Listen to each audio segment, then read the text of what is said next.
Is Christianity dying? Well, if you believe some portions of the media, then the church is in terminal decline here in the UK and other parts of the West, and it's all doom and gloom and disaster. Is that true? Well, the good news is actually no.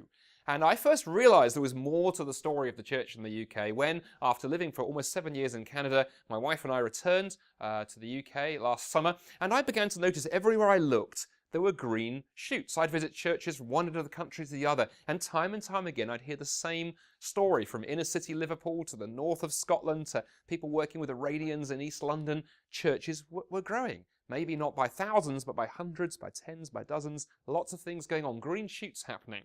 Now, first I thought this was just me and perhaps the places I get to speak. But then I read a wonderful book written by a friend of mine called Sean Oliver D. It's called God's Unwelcome Recovery. And actually he digs into these church growth statistics and says if you ignore that's the mainstream churches, which is often where the media go to look at their church attendance figure, you actually see churches are growing everywhere. There's all kinds of things happening.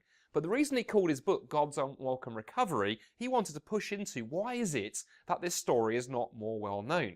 Well, of course, the media don't want to tell the story that actually there is exciting things happening in the UK church. But more challengingly, it's also Christians at times. We love talking ourselves down. We love sitting in little circles telling ourselves Christian horror stories about how bad it is, rather than actually get out there and be part of what God is doing.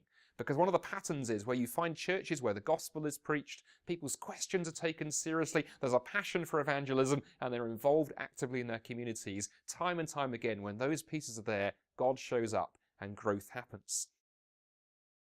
But there's a bigger story even than this. When we talk about what God is doing and how the church is doing, it's very easy to focus on just the country that we're in. But when you draw the lens back and look globally, things are pretty incredible.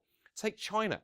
Almost 150 million Christians in China. It's on track to become the world's most populous Christian country. Who would have thought that when back in the late 1950s and early 1960s, Mao's Cultural Revolution saw every Western missionary thrown out of China and Western Christians thought it was all over? Well, it isn't all over. God's doing an amazing work. Look in Africa.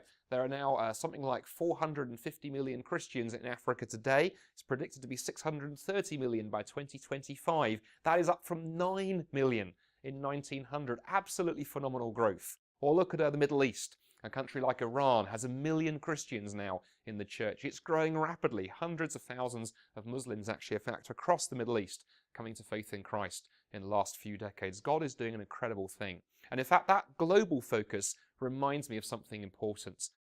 You know, it's often interesting when we think about Christianity, we tend to think of it as a Western religion, but of course it isn't. It's a religion that you can't pin down geographically, and that makes Christianity unique.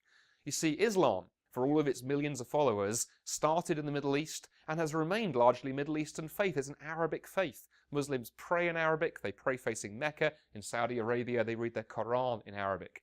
Buddhism began in Asia. Asia is still the center of Buddhism. Atheism, which functions like a religion for many people, is really a Western construction and remains so. But Christianity has always transformed and moved across cultures. It began in the Middle East. It swept through the Roman Empire, 50% of the Roman Empire becoming Christian in the first 300 years, into India, across into North Africa, up into Europe, with the Pilgrim Fathers across into America. And now it's moving south and east again and becoming a Southern Hemisphere phenomenon. You can't pin Christianity down to one culture. And why? Well, because the beautiful thing about Christianity is it doesn't just transcend culture, it says something positive about culture. Atheism really has no place for culture. At the heart of the atheistic message is reproduce and survive and pass your DNA on, job done. Islam, at the end of the day, brings an Arabic culture and squashes out the local cultures where it's been. But Christianity celebrates culture, because Christianity says that God invented culture. And if you read the book of Revelation, the last book of the Bible, you see this beautiful picture of people from every tribe and every tongue and every language praising God. There is something beautiful in every culture. There is also something broken in every culture that needs restoration and rescue as well, which is why God, in the person of Jesus, stepped in to culture, come in the flesh, that people from every tribe and every tongue and every nation might come to know saving faith in Jesus Christ.